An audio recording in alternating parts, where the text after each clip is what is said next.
All right, good morning. Welcome to Grand Rounds, week of Thanksgiving.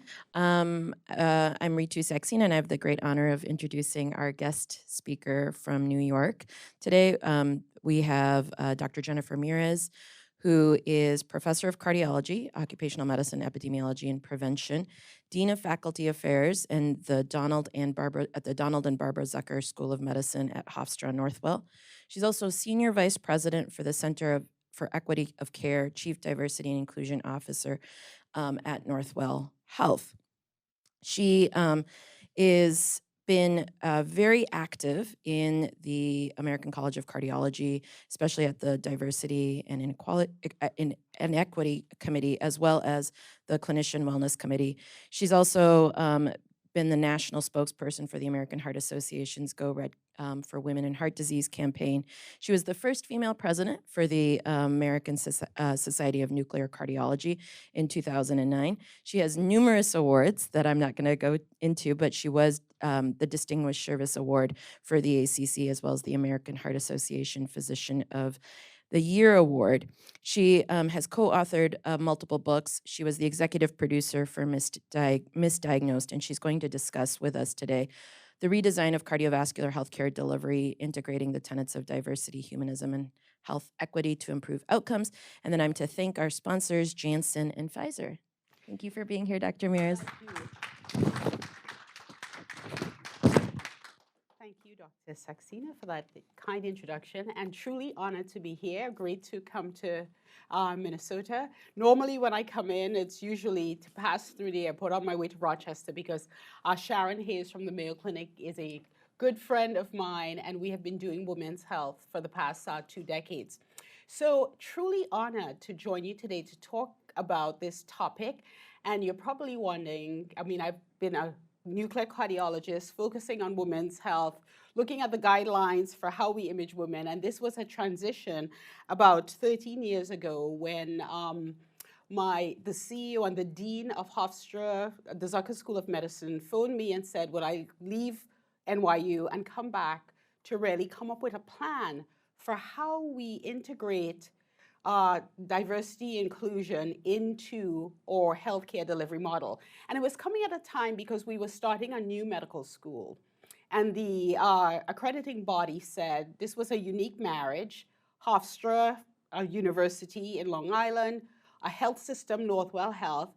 How are you going to take care of this diverse population? Because 49, if you use language or preferred language as a surrogate for diversity, what is your delivery model for healthcare for the 21st century? So I've always seen diversity, inclusion, health equity as truly redesigning healthcare to improve outcomes, to give our patients sort of agency to take care, to be partners on this journey. So hopefully at the end, I will sort of convince you or give you a framework that it's really just expanding healthcare to deal with the epidemic of chronic diseases. So in the course of the next 40 minutes or so, we will talk about, the connection between the determinants of health, what truly defines health, why we need to sort of expand our healthcare delivery model, what is the importance of seeing our patients as partners, and then I will share with you just a framework of what we have done so far at Northwell Health and the Zucker School of Medicine. So as you think about this, and the word health equity has been around for the longest, well, recently since the COVID pandemic, what is the evidence to support an expanded model of healthcare delivery? And I think as we think about this and we go back to the archives, you think back to 3 years ago, the COVID pandemic, first in our lifetime since the Spanish flu 100 years prior to that. And I think a lot has been written in this space. And I bring you to Dr. Robert Califf, a fellow cardiologist and the director of the FDA, and a very, very thoughtful person, somebody who had been at the forefront of changing healthcare to embed the tenets of health equity. And this was his publication and his perspective piece in Circulation in 2021. And it's one of my favorite infographics because it really tells us that we, because of our advances in technology, Healthcare has transitioned to really diseases that were fatal and now acute, but our healthcare delivery model has sort of still been stuck on this acute phase. And so he highlights the fact that COVID-19 was sort of this catalyst to push us to change, the foundation for change, because if we didn't, and sort of he likened it to a tsunami, because if you think of a tsunami, and you think of the tsunami that happened in Thailand over probably a decade and a half or more ago, they're still feeling the effects of it, right? And so COVID-19, he's saying we've learned a lot, we have to take the lessons learned to truly redesign healthcare. And he highlights the three areas. What do we know? We have collected data, life expectancy is changing. We know that there are disparities in care. We know in the middle that the public health system is indeed in need of change and broken, and that we recognize the impact of lifestyle changes and what our patients need to do to truly improve health outcomes. I think you fast forward in looking at all that has been written about what we have learned from COVID-19 and the need for healthcare design. And one of my favorite quotes comes from Rich Levin, another fellow cardiologist, who is the immediate past president of the Arnold P. Gold Foundation. And we had the honor of writing a book about the human connection and what we had done at Northwell for the past 10 years with Forbes in the book Reigniting the Human Connection. And Dr.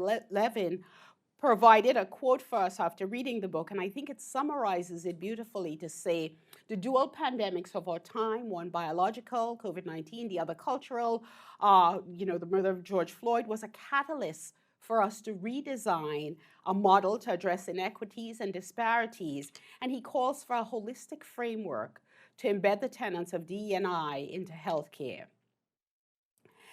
And so as we think of healthcare redesign, what we go back to the archives, and we recognize that at the turn of the 21st century, the Institute of Medicine, now the National Academy of Medicine, gave us the roadmap that we sort of ignored, but it's there. And at the turn of the 21st century, the landmark publication, Crossing the Quality Chasm, told us in healthcare that we needed to embed 6 pillars into our healthcare delivery model to improve health outcomes. Healthcare should be efficient, provide care based on scientific knowledge. It should be effective, that it should really eliminate waste. It should be safe, the whole patient safety and quality metrics. Reduce waits, it should be timely, and it should be patient-centered, which was a relatively new aim at the turn of the 21st century, and it should be equitable. And the equity had to do with the fact that the science was evolving to show disparities in healthcare delivery methods. So I think, and this was followed 2 years later in 2003 by unequal treatment, all of the data to show that truly disparities in health and healthcare delivery existed. So we have the roadmap and we sort of knew what to do. Of course, when you think of how we are reimbursed, we haven't yet caught up, although I know that is coming soon. So let's take a look at why this is important and healthcare changing to really look at how we come up with a model to focus on prevention and the impact of chronic diseases. So these data from the American Heart Association and from the World Heart Federation show that 6 in 10 adults in the United States have a chronic disease. 4 in 10 have 2 or more. And you look at what the chronic diseases are, of course, heart disease, still the leading cause, cardiovascular disease, the leading cause of death in the United States of men and women. Cancer is now a chronic disease. COPD, kidney disease, stroke, all chronic diseases. Because of our technology, we have definitely made advances, and these are chronic diseases. You look at what the American Heart Association has to say in terms of the impact of lifestyle, everything other than the medical encounter, and those are indeed important in increasing outcomes. And you look at the cost of chronic diseases, and 90% of our nation's $4.1 trillion in annual healthcare expenditures are for people with chronic diseases. Clearly a cause for some sort of redesign or expansion of our healthcare delivery model.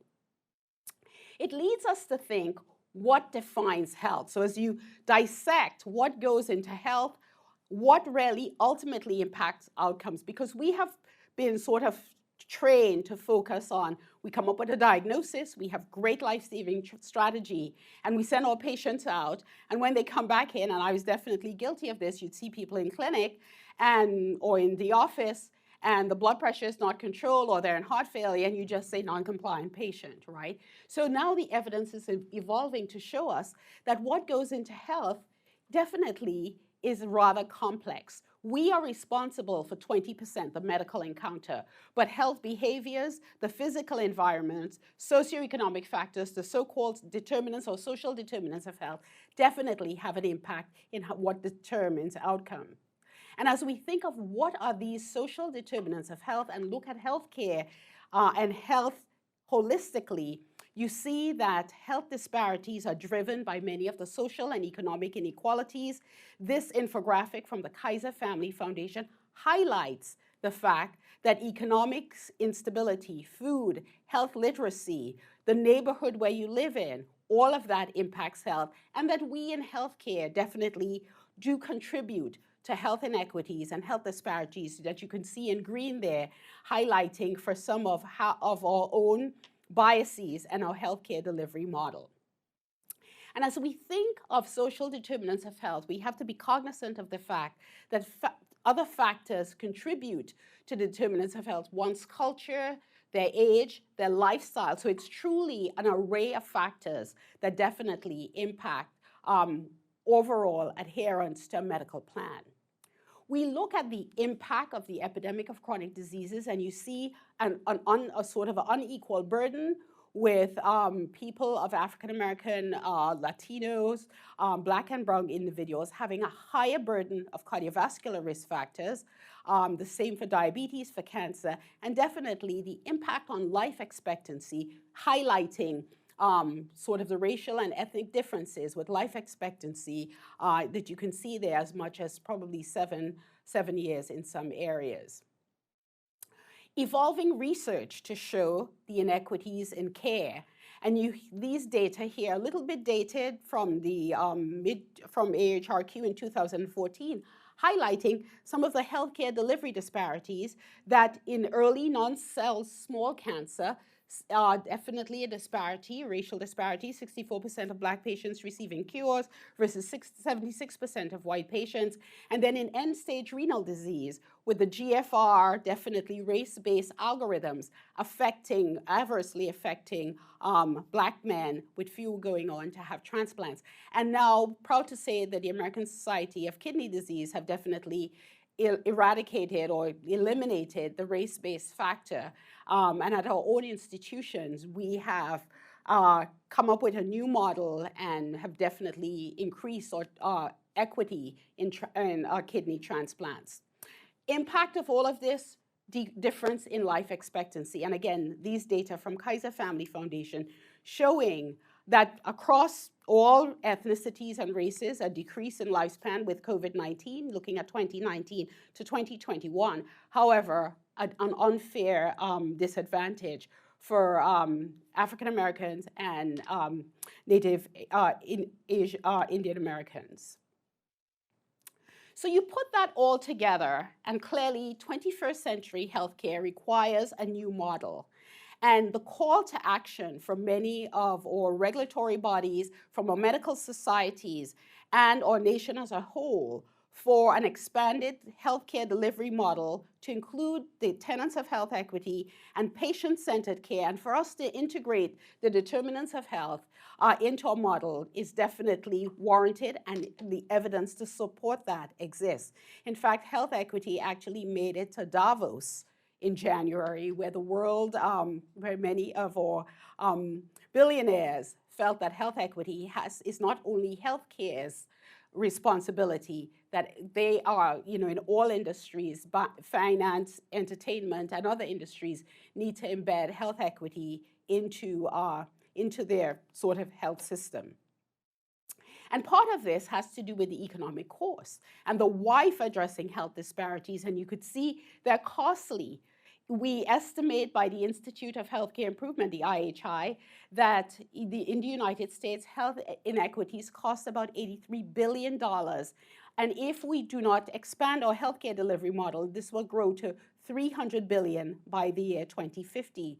These data from the Commonwealth Fund highlight the cost, $135 billion economic gain if we were to address health disparities, 230 billion projected economic gain per year. So clearly, economic reason for us to address health disparities. And I think that that's the reason why it made it to Davos this year. And I think I had a glimpse of the Davos schedule for January of 2024, and health equity is again on the world stage.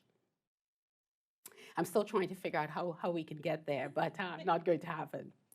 So what is health equity, right? And I think we hear all of these different definitions and we're not sure. And I think my favorite explanation of what is health equity comes from the Robert Wood Johnson Foundation. And you can see health equity, equity for care in everyone, health disparities we just discussed, adverse health outcomes that are attributable to systemic and avoidable and unjust social factors, structural practices. Health inequities are avoidable. And when you think of the difference between equality and equity, we say we want equality for healthcare. Everybody has access to healthcare. But when you think of what defines health, it's different for me, different for our patients, different for each of us, and many factors go into it. And so I think this infographic to show the bicycle phenomena where everybody has access to do the race, everybody gets the same bicycle. But if you're disabled, you cannot walk. If you're 6'5", you get the same bicycle. If you're 2 feet 3 inches, you get the same bicycle. The outcomes are not going to be the same. However, if we customize care, and in this case, customize the bicycles, everyone will be able to live to their highest potential. And I think it's a simple way of thinking of what equity means. And so you apply that to healthcare, and you think of all of the components that go into health equity. And this is from the AAMC. Mark Neve, in his inaugural address, highlighted thinking of what are the components that we need to integrate into the healthcare delivery model. We're not responsible for all of it, but we have to think about it. We have to understand where our community is coming from. And so the data, for us, it was understanding that close to 50% had a preferred language that they spoke at home other than English. All of our documents, vital documents, consents were in English. So we had to definitely rectify that. Patient education of importance, diversity and inclusion, and that really looking at diversity as the mosaic, everything that everybody brings to the table is part of this. Your lifestyle, your orientation, whether you're a veteran or not, race and ethnicity are just a part of it, but not the be-all and end-all. Humanism and dignity, definitely important, and we'll talk a little bit about that because the research is evolving. How we deliver care at the bedside, the cultural awareness, honoring people's culture, because when they leave the medical encounter and what they share with us in this trusted healthcare space will help us come up with a diagnosis and come up with a treatment strategy that they're going to adhere to. How we communicate, I think, is really important. And really speaking to someone and communicating in their preferred language, the language they speak at home, of critical importance. Educating the healthcare team so that we understand the why for health equity, definitely important. The governance structure to reflect the communities we serve, and integrating the social determinants of health, or the determinants of health, into the treatment model, important. How we do research, also important, all with the end game and long-term gain of elimination of health disparities. So I wanted to share with you just a quick snapshot and words from a patient that we had the honor of working with. So just a sidebar, about probably 21 years ago in doing women and heart disease, I had the honor of meeting a patient, and after doing her stress test, and everything was fine because she had had a family history, she said to me, let me tell you guys something, you in healthcare want to advance women's heart disease, but you speak in parables and you publish in your journals and you're not communicating effectively. Let us do some storytelling and make a documentary. So it started, or I went to my chief and my colleagues and I said, here is Barbara Paskoff. She is a documentarian.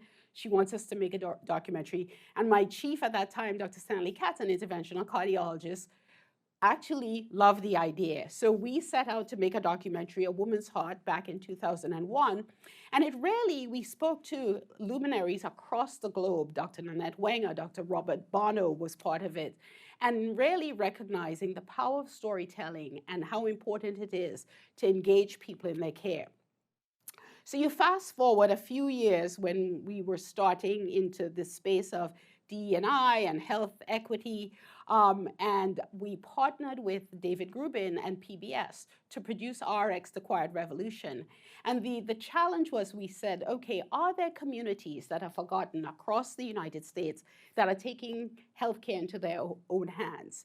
And Don Berwick, who was the head of CMS at that time, was intrigued by the idea of finding these small communities that were training community workers. So we did RX, The Quiet Revolution, and we went to San Francisco, where the Asian community had this whole daycare for aging in place, where, because it was not culturally acceptable to go to a nursing home, so it was like daycare, but for elderly adults, where they got all of their health care.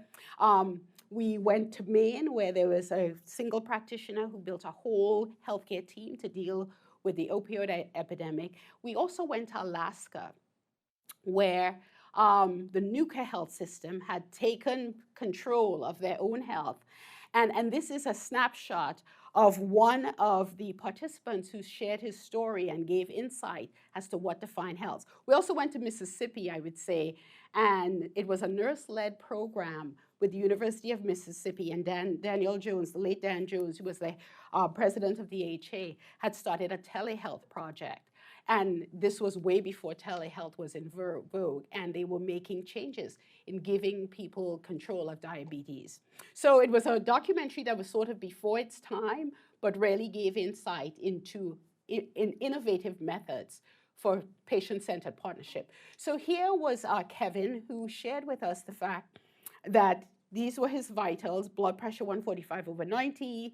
He was had a 10-year history of uncontrolled type 2 diabetes and hypertension, lived in rural Alaska with a wife and 2 kids, the nearest clinic 50 miles away, and he had struggled with blood pressure control. So I share with you just like 3 minutes of this segment of RX, which gives us a little bit of insight into what defines health.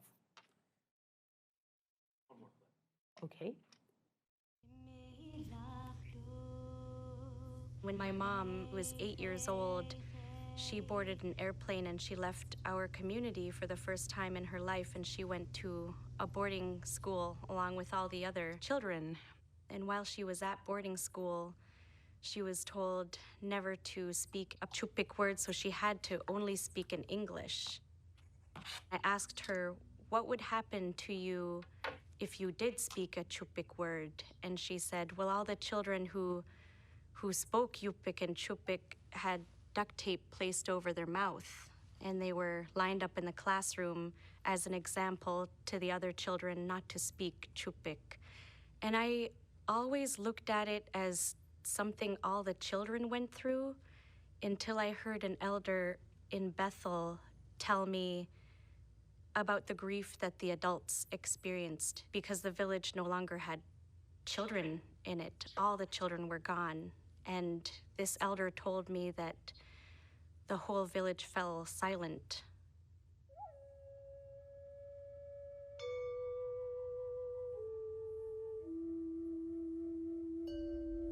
And the trauma of that, I think, is the beginning of understanding where the domestic violence and sexual abuse comes from. Today, the amount of violence among Alaska Native people is staggering. The physical and sexual assault, neglect, and mental abuse of Native Alaskan children is more than twice what it is in the rest of the country. And more than twice as many Native Alaskan women are victims of rape than women in other parts of America. And so we're going after all those who have been harmed and those who are doing the harming. We're not victims, we're not survivors, but we definitely are people who have been harmed, and we have harmed. And so we have been addressing that all and believe it's the root causes of much that has happened in Alaska. They stripped us of our culture, and that trauma was instilled in us. When I was abused, I was told not to talk about it. That's just the way it was. And so we kept silent. And one of the lies we learned as men, and it's every culture that says this, men don't cry. Men don't ask for help. Well, those are lies. Men do cry. Why do we have tears? Trauma in a person's life eats you up inside when you keep that story bottled in. I was holding in all that anger, all that hate, all that resentment spiritually, and it was eating me away. I mean, I've got high blood pressure. I've had become pre-diabetic. Just look at the rate that our people are committing suicide and the domestic violence that's in the communities. We have to talk about it. So, you know, I share this with you because as we were doing this film, and this was back in 2015, just people sharing their stories. And of course, the science was evolving at that time to understand the impact of trauma. We see it in cardiology when we think of Takasubo's MI. And so, you know, his words, and in follow-up with Rick, being part, he became part of the hospital system there, even though he lived 50 miles away, and became a patient educator and got, you know, his life together and that of his family. So something as we think about when we're seeing our patients and we're coming up with a treatment plan, and I know it used to feel great when, you know, I did a nuclear stress test, sent someone to the cath lab, they went home, you know, really excited about that. You sort of saved the life, and then you'd see them 6 months later and everything was out of whack, just, you know, another heart attack waiting to happen. Thinking about the barriers to adherence to medication and treatment strategies. And we'll all be patients one day, and if you take medications or whatever, you know how challenging it could be. And so as we think about it, and these data come from a group at the University of Chicago who published this data in 2011 in Mayo Proceedings, highlighting, and they were following up that IOM document, that there are 3 areas where we need to consider in terms of and improving adherence to a medical treatment strategy. Factors for the patient include health literacy, the cost, the culture, as you heard, I think Rick's story highlights that. What language do they speak at home? Religious beliefs, risk factors, non-traditional risk factors, we have to think about that when we co-create a treatment plan. In the healthcare team, we, you know, our own implicit biases, which bias is normal, it's, you know, it's part of being the human condition, being cognizant of that and really thinking about what will work best for our patients. And then you think of the system, of some of the structural challenges we have that we need to definitely remove. And I'll share with you, when I was a fellow, couple decades ago, you know, we had our clinic and 50 patients showed up at 1 o'clock. There were probably 8 fellows, 3 attendings. We had 5 rooms. We saw the last patient at 7 p.m., but he or she came at 1 o'clock. So you could imagine going in to see someone, and I remember a patient of mine, Mrs. Covington, who by the time I went in to see her, she was so angry, I was annoyed. It didn't work out well in terms of coming up with a treatment plan. So that is an example of a structural framework that really doesn't treat our patients with dignity and respect, and really not cognizant of the team that's being there as well. So all of these factors need to be considered and modified if we are truly to improve cardiovascular outcomes. And I think in the past few years, the evidence has evolved to show the impact of the social determinants of health on the entire health system, and the entire body, and the inflammatory system. And these data published starting in 2014 from the Jackson Heart study from Mississippi, looking at an African-American population, and brought to light by David O. Williams from Harvard, showed that the thousands of patients who underwent this and followed over a 10-year period of time, that when you're treated with less courtesy, when you feel afraid, that interaction with the medical system has biological consequences. And an elevated C-reactive protein, elevated diastolic blood pressure, increase in hypertension, the calcium's data, and we correlate this with the MESA trial, increased calcification in the coronaries, cortisol levels, and the impact of chronic stress leading to inflammation. And these data, just published by Joanne Powell Wilson at the NIH, showing a schematic of what happens to in the setting of the social determinants of health. So we know social determinants of health are, food insecurity, economic instability, exposed to chronic stress, highlighting that the research is evolving to show it's a pathway to chronic inflammation, affecting many, many different organs, including, the one I have the hardest one believing is shortening of the telomeres, but we'll see some research to show that in animal studies, but really highlighting the fact that exposure to these chronic psychological factors activate and keep activated the inflammatory pathway, and you can see leading to coronary artery disease, obesity, and diabetes. So showing the science that determinants of health impact the inflammatory pathways.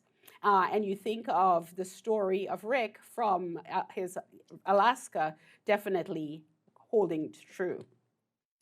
This was a study published in Circulation from the group at the Brigham, published in 2016, sort of following along and showing the pathways of two patients who came in with an MI, got stented, and followed over a period of time to show the difference in outcomes. Patient number one, highly educated, trust in the healthcare system, co-created and followed a treatment plan.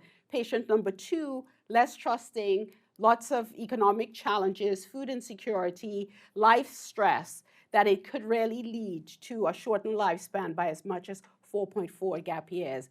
And it's still very relevant today, and this was sort of a hypothetical framework looking at patients that had come to the Brigham and followed by a group of investigators for several years, but definitely showing the impact. And as we think, so truly the social determinants of health are a multi-hit cascade. Oops, I think I am stuck. Let's see. Okay. Right.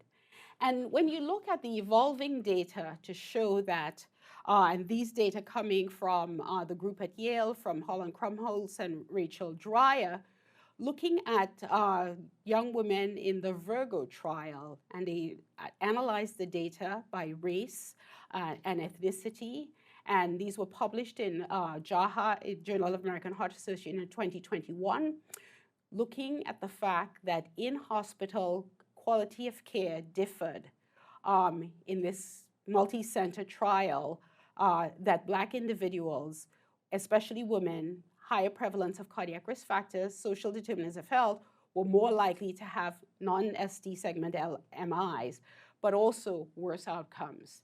And really calling to our attention, what is the difference in quality of care? Yes, a delay in diagnosis, but what else is happening? And you put the data from published in Circulation in 2021, where they look back at age-adjusted total cardiovascular mortality by race and ethnicity, looking at the 10-year period from 2008 to 2018, showing that, yes, we have made significant improvements in the mortality from cardiovascular disease, but not all people have fared equally, and showing that across all races, definitely a decrease. When you look at Gray's 2008, 2018 read a decrease for all races, non-Hispanic Black, non-Hispanic White, American Indians, Hispanic, and Asian Pacific Islanders. However, the group with the highest burden and less benefit were Black adults, 32% more likely to die from cardiovascular disease. You combine the evolving data to show that, suboptimal in-hospital quality of care is an immediate concern for young Black individuals, especially Black women. These are clinical implications from the Virgo trial, and so really forcing us or encouraging us to look at the determinants of health, look at our own biases, and truly reassess how we deliver care to eliminate health inequities. So the concept of the patient as a partner or patient-centered care came to fruition probably a decade ago. And my favorite infographic and study to look at this comes from the group, large multi-specialty group in Montreal, published these data in academic medicine, calling for us to go beyond patient-centered approaches to really see our patients as part of the healthcare team. And if you haven't seen this publication, it's definitely worth looking. And they had studied a group, their patients, over 2,000 or 3,000 patients in Montreal, family practice group with internal medicine for over 2 decades, and really published this based on the fact that when there was shared decision making and you integrated what mattered to the patients, outcomes, control of blood pressure, diabetes, much improved. And so they're calling for us to move from the paternalistic approach, patient-centered. I always say patient-centered, you're the turkey at Thanksgiving. You have a seat at the table, but everyone's picking at you, you don't have a voice. To really saying that healthcare is a team sport and our patients and their families need to be integrated. And because it's based on the fact that the 80% of quality of life factors and determinants of health affect outcome, and we in healthcare are only responsible for 20%. And this quote came from the group in Delaware, Christiana Health. They have been leaders in this field of sort of patient-centered partnership, saying that our patients are our partners and have knowledge that is essential for their care, and that we really need to integrate what matters to them if we are to eliminate health disparities.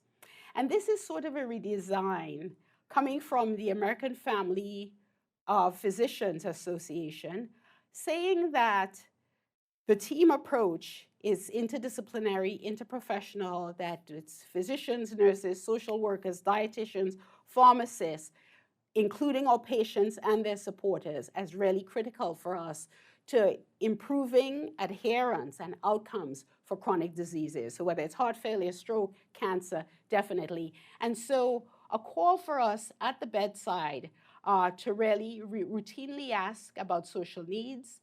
Don't forget using an interpreter if their language they speak at home is something other than English. Finish with teach back. And not the Columbo method. If you're old enough to have seen Columbo, the most important question came as his hand was at the door.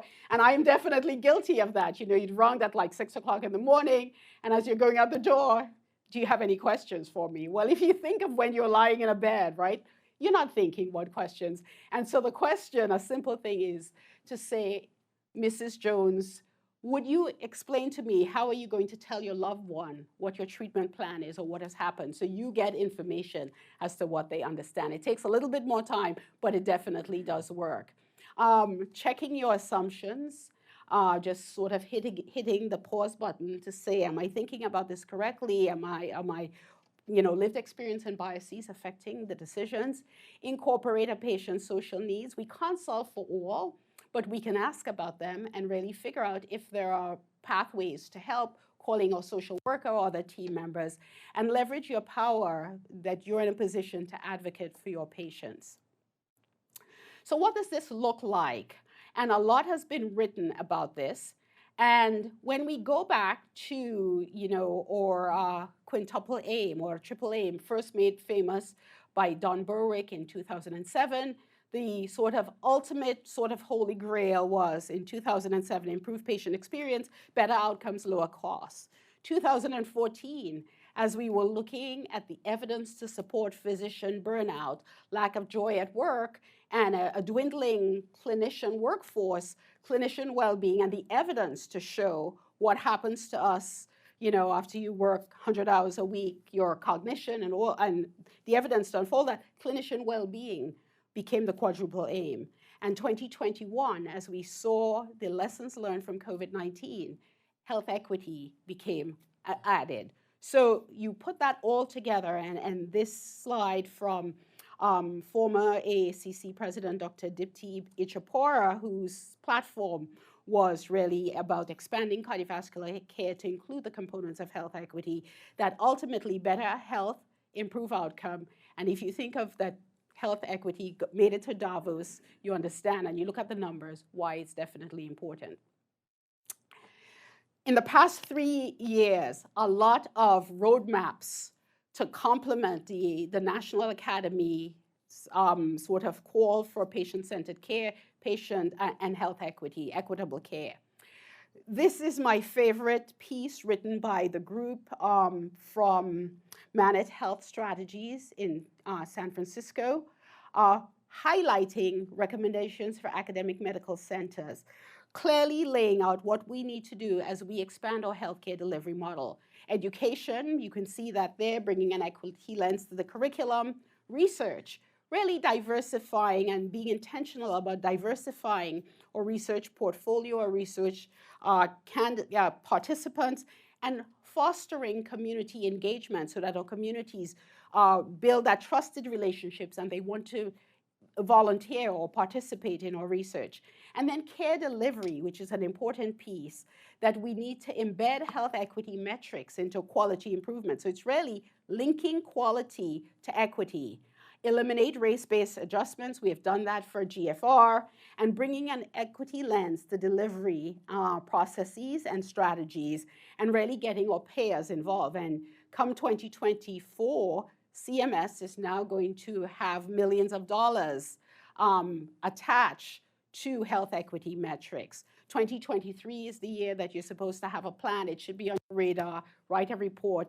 2024, you have to start figuring out how you're going to work on it. And 2025, millions of dollars are going to be associated.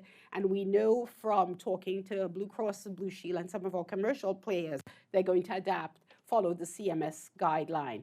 And clearly screening patients for unmet social needs are of definite importance. As you think of the internal strategies, and they've broken this down into external and internal strategies, you can see here that people and culture and building and supporting a culturally competent workforce is really important. And I highlight this because shaping an inclusive culture, how we are at work, translates to how we communicate with our patients. And so the whole idea of infusing the human connection, tenets of humanism into our healthcare delivery space, definitely important. So we come back to this infographic, which I think is one of my favorites, to understand what are the components that lead to health equity. And you see here an engaged and empowered and educated healthcare team, definitely important. And humanism, the fostering an inclusive culture, definitely important for getting our best outcomes. The Arnold P. Gold Foundation. Arnold P. Gold was a clinician at Columbia University Hospital. He lived, in fact, he only passed away recently, to be in his 90s.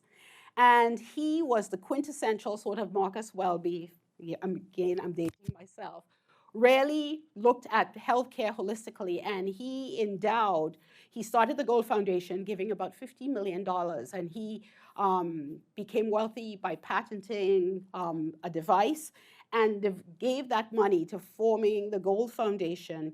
And they are responsible for the white coat ceremony and truly trying to bring humanism back into healthcare. The IE Cares, you can see here, is sort of their mantra: integrity, excellence, collaboration, altruism, respect and resilience, empathy and service. And this framework now being adopted by many medical schools. They give grants for studying humanism and giving grants for health equity. And so the urgent call for a culture change in healthcare, as you looked at clinician well-being, becoming the quadruple aim, many publications, especially in the COVID era, post-COVID era, highlighting the need for culture change in healthcare. The ACC and the AHA definitely came out with the professionalism and ethics document roadmap in 2020. I was definitely fortunate to be on the writing group with Dr. Robert Harrington and others. A publication, Changing Hospital Organizations for Improved Patient Outcomes, being published in 2021. And in 2022, the American College of Cardiology publishing the health policy statement on building respect, civility, and inclusion in the cardiovascular workforce, chaired by former president of the ACC, Pam Douglas, and Michael Mack, a cardiothoracic surgeon. It was an amazing combination of a cardiologist, a research cardiologist, and a surgeon to bring this document to fruition. And the why, what is the evidence to support publishing this document, came from this study that was published in JACC in 2021, spearheaded by one of our colleagues, Dr. Garima Sharma, who was at Johns Hopkins, is now, where is Gary? At Nova Health, yes. Highlighting in an international survey that cardiovascular community, that there was a lot of toxicity. And 29% of respondents responded to the survey from across the world. High incidence of harassment and discrimination for both men and women. If you haven't read it, it's worth taking a look, and that the hostile cardiovascular work environments are common across the globe. Our colleagues in South America, our colleagues in Europe, just attested to the sort of environment that we work in.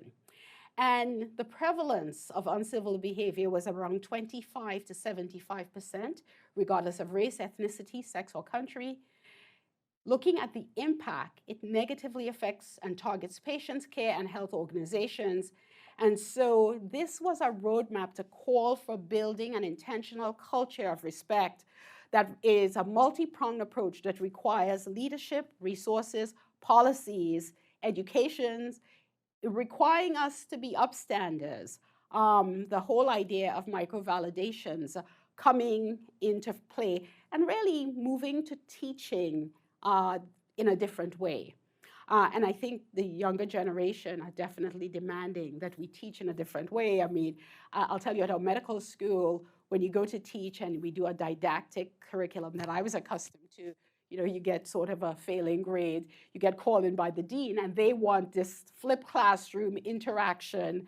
And, you know, you either adapt or you find something else to do. So, you know, lifelong learning at its best. And a call for continuous improvement and culture change. And in this document, we highlight the fact that, you know, it truly takes a multi-pronged approach, and that civility, diversity, equity, and inclusion are system values, and really laying out a roadmap for how we teach, but how we really treat each other with dignity and respect. And it has to be intentional, and it has to be sustainable. And ultimately, when you think of some of the articles written in the Wall Street Journal, because they're moving into healthcare, the New York Times, about, you know, and Dr. Saxena and I were talking about the languishing after the death of an ER doctor, Dr. Breen, who worked with us. She was at Lenox Hill. That mental health issues, depression, definitely prevalent, and that we need to redesign and reframe our work environment to really foster civility, dignity, and respect. Otherwise, there will be untold consequences, and it affects our patients. So just want to give you a snapshot of what we have been doing on this journey. And I would say, to be honest, seeing patients doing nuclear cardiology, doing women's health was way easier than this. And this definitely has been the climb to Mount Everest, being sent back down to the summit on multiple occasions with limited resources, but we are making headway. So as I mentioned, the call for a formalized approach to DE&I came from a mandate from the ACGME and the LCME saying, new medical school, new marriage, it's not the traditional approach. How are you taking care of your patients? How are you delivering 21st century healthcare? This shows you the footprint of Northwell Health. We are 86,000 employees, 23 hospitals, 1,000 different outpatient practices. And trying to standardize everything is challenging. But when we look at who our population, the 8 to 10 million patients, you see by race and ethnicity, very diverse, and languages spoken at home, a multitude of languages. And at the start, we were doing everything in English. We started by doing I looked at this as a scientific experiment. What is the data? So we were benchmarked with the AMA survey against the Mayo Clinic, the Cleveland Clinic, people who had been doing this work, Kaiser Permanente, Henry Ford. And in 9 domains, we probably didn't even make the map for 7 of those domains. We decided that language and effective communication was a great unifier because the partnership and shared decision-making, critical importance to get a patient to go to surgery, the follow-up care, and in New York State, we're benchmarked on outcomes for surgery, for a cath, for everything. And so effective communication was a great strategy to get everybody to understand the why for a formalized approach. It's a platform and a strategy in evolution, and you could see this was our platform where we had leadership commitment, or CEO and CFO, and or dean and dean of nursing spearheaded our governance committee. We had a physician council. We still have a physician council, a site council. So everyone was taking this, and it was part of their report out to the CEO and to the board. Continuous education. We formed the Inclusion Academy. Case-based learning. Language access was a huge thing for us because of the number of patients who had a language other than English. Community partnership. We have a Department of Community and Population Health. The key thing, I think, was getting the workforce involved and forming employee resource groups of different. We have a expressions group, which is LGBTQ community, and they have changed how we intake information in the ER, and resources are provided. We have a Bridges employee resource group made up of African American subdivision, Latinx, a Jewish subcomponent, an Asian subcomponent, and they have also brought to highlight many cultural aspects that we have integrated into our treatment plan. We have a Greenberg trying to save the environment and changing how we use and recycle, and we have cut costs by several $1 million. We also have a veterans employee resource group, changing and how veterans and their families get treated. Also an Enable Berg for people with disabilities, and they are like only 5 years old, but we've started to hire people with visible disabilities plus intellectual disabilities and changing. So I think our employee resource groups have really been instrumental in changing this work. Supply diversity, partnership with the community, and of course, gender diversity is one of our donors, has given $20 million to establish a Women's Health Institute. You can't fix what you can't measure. So our Press-Ganey scores in terms as it relates to patient experience and respect for their culture and language, slowly going up, a long way to go. But importantly, our employees, or 86 employees, are actively involved and feel that they're being heard and their pathways to career success. So this is sort of a snapshot of our journey. 2010, this sort of mandate. 2017, the national call from the American Hospital Associations to add equity, and it really started with measuring race, ethnicity, preferred language, age, and gender to put data together. 2022, because of CMS, well, even before that, linking equity to quality. We have worked with our statisticians and a quality group to build a dashboard so we know where our patients are coming from. There are ICD codes, we know by race, ethnicity, language, age, and gender, because ageism, in fact, we started a caregiver Berg, employee resource group, to really figure out how we actually give people time off to take care of the start of life kids, but also elderly populations. And it really has made a change in the culture of Northwell employees. But the data and collecting the data and accurate data, it's still self-reported, have been instrumental in us looking at some improvement projects. This is a snapshot of at one of our hospitals in Queens, where the ER team, the ER Diversity and Equity Committee, decided to see if you came in with the same ICD code and your language was other than English, what was the time to triage? And you can see here that it took probably about 50 minutes or longer for the same ICD code. We did an intense training of training the community that when you come in, you need to say, this is the language I speak at home, trained the ER staff, and got video remote interpretation and decreased the time to triage by 50%. It's an ongoing project that we're going to publish, but really making a difference.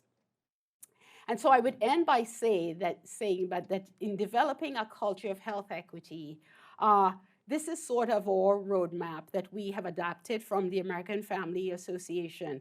Patients and communities, learn how social determinants work, addressing implicit bias, and really having all members of the healthcare team understand that this is important in improving outcomes. Health literacy of vital importance, and language access, and the shared decision-making sort of at the bedside, or health equity at the point of care, really understanding what matters to your patients. The Robert Wood Johnson Foundation published earlier this year sort of an additional roadmap, and really saying that all of us have a role to play in this. And a lot depends. It starts with building a trusting environment where everyone feels welcome and treated with dignity and respect. So with that, I want to say thank you. This was a quick sort of snapshot of sort of an important aspect of healthcare delivery going beyond the medical encounter. And we have been sort of, because my CEO is very competitive, you know, he's from Ireland, was a rugby player, very, very competitive. We made it into Diversity Inc. That was sort of how I got measured. Are we going to get national recognition for this? And our workforce teams or employee resource groups have been truly instrumental in us. The LGBTQ Health Equity Quality Index, important in us making change there. And of course, 100 Best Companies to Work. And our book that we wrote that highlighted our framework with Forbes insisted and sort of felt that the human connection was important. And the human connection, and just a quick story, came from one of our nurses who worked with us. She had been a psychiatric nurse on her second career, came from a very wealthy family, had a trust fund, but decided to make a difference. And unfortunately developed lung cancer that was misdiagnosed. And I remember seeing her, we had started the book, and I remember seeing her at Memorial, and one of the things she said, it has to be about the human connection. And so this book was done and dedicated to her. So I thank you for your attention. I will end with the words of our CEO, that at this landmark time and what we have learned from COVID, it's a hard-earned lesson that will reshape our traditional healthcare delivery model and catapult a much-needed redesign aimed at ensuring equitable care for all, as demonstrated by the dedication shown by all healthcare professionals across the globe. Human connections are instrumental in rebuilding trust within communities, but within building trust within each other. So I thank you very much for your kind attention.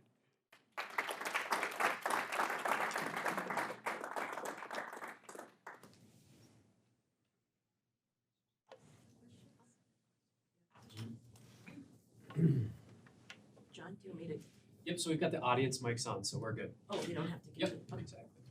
Okay, hi, I'm Kirsten Chai, one of the cardiology fellows. Thank you so much for that talk. I learned so much. I'm curious, in terms of advancing health equity, one of the common things in your talk and in the literature is on education, and a lot of education of patients and providers. And I'm curious if you have an opinion on, or you know of work being done to start that education earlier, like at the high school level, when we can reach such a broad audience and start that early. Excellent question, thank you. Because, you know, as we're looking at this, I think, and you know, I look at somebody like my daughter, we live in Manhattan, she went to private school. This is kind of a funny story, but Bill Ackman, the guy who is a hedge fund person, who came from a family with lots of health challenges, gave a grant so that health education started beyond the sex and beyond the biology and the sex and reproductive system, started in like not kindergarten, like in second grade. And it's interesting to see, we didn't do a research study to see the knowledge of the chronic diseases and people knowing about the history in these young kids. I agree with you 100% because so often, and having practiced and seen thousands of patients over 20 years, people are completely not literate, do not understand why me, why do I need to take this medications? And so the need for, and I was speaking to Nancy Brown, the president of the CEO of the AHA, that we have to bring education in schools. The return, the comments are always, the education system is tough to tackle. I personally think given the, when you look at the access to information in today's world, we could skip one of the core components like geography or something, because you can always look that up, and have health education starting in kindergarten. As far as I know, there's no sort of national movement to do so. I think in certain charter schools and in some private schools, definitely there's a whole curriculum, but you're absolutely right. And that needs to be lobbied for, because I think it will make a difference. When you think of even, just hypertension or heart failure, how to take a medication, what you need to do. And we saw from COVID-19 so much mistrust and misunderstanding, even among highly educated people. So definitely need it. Yes, Dr. Sharp. I'm glad we have people like you working on this, so thank you for that great presentation. One of the things that troubles me, and I'd be curious about Northwell, is, the healthcare system is so biased against this at the systemic level. So for example, the amount of time that you have with a patient, and also the changing of providers across time is counterproductive to accomplishing the very things that you're talking about. And so how do you guys do it in New York? So we struggle, but there is a group called Health Solutions that are now putting in caseworkers. So going back to the old days where you had a whole team approach, as the doctor, this is your role, whatever, but the caseworker, and it's a small group that they have studied because we got a grant to do this, where their caseworkers, patients comply with their medication, blood pressure is down, and hemoglobin A1C is reduced. But I think it's going to be a team approach, and the caseworker model seems to be working, but that's costly. So we're struggling, but I feel that with CMS, we were figuring out that if we didn't do the CMS health equity metrics with all our hospitals, we probably stand to lose like probably $25 million. We're figuring out, we're still doing the numbers. In fact, on the 30th, I have a meeting with our Chief Operating Officer and CFO to figure this out. And I think that now it's really truly value-based care. We're going to have models. But I think the caseworker model is the way to go. The caseworker model, these are outpatient caseworkers that take But help with the patient. yes, that has, right. Or do they follow them? No, through so inpatient and then follow them, and also we're trying some chat bots, using telehealth. Telehealth has definitely in place. These are our patients or managed care patients. We manage about probably 50,000 lives, Medicaid and Health First, and the caseworker model for those patients have been working rather well. To add to that, I've always been curious with English as a second language as the main marker. We've been working on this here for some time within Alina more broadly. And have you done any pilots where you have a longer period of time with that patient? Because just to what Dr. Sharkey was saying, I always feel like it doesn't actually make mathematical sense even if you have a video interpreter, whatever it is there, or the caseworker, to what you're saying, you still physically, if you have 30 minutes for a patient, unfortunately cannot exchange the same amount. And so I wonder if we could think upstream to be able to have at least a few more times where you're having that initial time with the clinician of what type of ROI there would be. Because I personally can say that I I don't ask the same number of questions usually Right. because there's just not time, and particularly lifestyle things that maybe you feel might have value, but if I can only deal with a certain number of things, I'm gonna deal with what's on fire and never get to those. And I don't think the caseworkers, while amazing and a critical piece of the team, have necessarily the same knowledge and resources that you do. We are definitely not doing well in that space. There's one hospital that has on-site interpreters, which is rather costly, but the CEO of that hospital decided they were going to do this. They are the ones, when we looked at just some small data sets, where the medical interpreters have been able to get additional information and bring it back to the team to enhance care. And they live in the community, so they definitely make a difference. But by and large, for 90% of our patients, you're right, we just deal with what's on fire. But this inpatient, medical interpreter model from the community, part of the community, that definitely has worked. But that's expensive. So I think that is an area we need to figure out how to definitely improve.